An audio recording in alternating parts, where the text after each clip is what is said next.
Step കയറുമ്പോൾ ശ്വാസമെടുക്കാൻ ബുദ്ധിമുട്ടുണ്ടാവുന്നത് വെറും ഒരു ഫിറ്റ്നസ് പ്രോബ്ലം മാത്രമല്ല. സ്റ്റെപ്പ് കയറുമ്പം ഒരുപാട് എനർജി ശരീരത്തിന് ആവശ്യമുണ്ട്.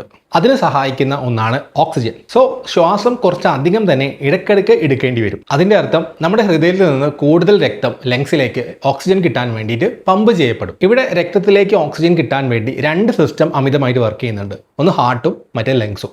സ്റ്റെപ്പ് കയറുമ്പം നിങ്ങൾക്ക് ശ്വാസമുട്ടൽ അനുഭവിച്ചാൽ അത് ചിലപ്പോൾ ശ്വാസകോശ സംബന്ധവും ഹൃദയം സംബന്ധവുമായ പ്രശ്നങ്ങൾ കൊണ്ടുമാവാം. ഇത് തിരിച്ചറിയാൻ സ്റ്റെപ്പ് കയറിയതിനു ശേഷം ചില ലക്ഷണങ്ങൾ ശ്രദ്ധിച്ചാൽ മതി. ഒന്ന്, ശ്വാസം അകത്തേക്ക് എടുക്കാൻ അനുഭവിക്കുന്ന പ്രയാസം പോലെ തന്നെ പുറത്തേക്ക് വിടാനും പ്രയാസമുണ്ടെങ്കിൽ. രണ്ട്, സ്റ്റെപ്പ് കയറിയതിനു ശേഷം നെഞ്ചിൽ ഒരു കനം അനുഭവപ്പെടുന്നുണ്ടെങ്കിൽ. മൂന്ന്, സ്റ്റെപ്പ് കയറുമ്പോൾ നല്ല ചുമ നിങ്ങൾക്ക് അനുഭവപ്പെടുന്നുണ്ടെങ്കിൽ. നാല്, റെസ്റ്റ് എടുത്തതിന് ശേഷവും കിതപ്പ് അനുഭവപ്പെടുന്നുണ്ടെങ്കിൽ. അഞ്ച്, സ്റ്റെപ്പ് കയറിയതിനു ശേഷം കാലിൽ നീര് സ്ഥിരമായിട്ട് വരുന്നുണ്ടെങ്കിൽ. ആറ്, സ്റ്റെപ്പ് കയറിയതിനു ശേഷം അതിയായ ക്ഷീണം, അതായത് കിടക്കണമെന്ന് തോന്നുന്ന സിറ്റുവേഷൻ ഉണ്ടാവുന്നുണ്ടെങ്കിൽ. ഇത്തരം സിറ്റുവേഷൻസ് ഉണ്ടായാൽ ട്രീറ്റ്മെൻറ്റ് എടുക്കേണ്ടത് വളരെ അത്യാവശ്യമാണ്. കൂടുതൽ ഇൻഫർമേഷനായിട്ട് നമ്മൾ അക്കൗണ്ട് ഫോളോ ചെയ്യുക.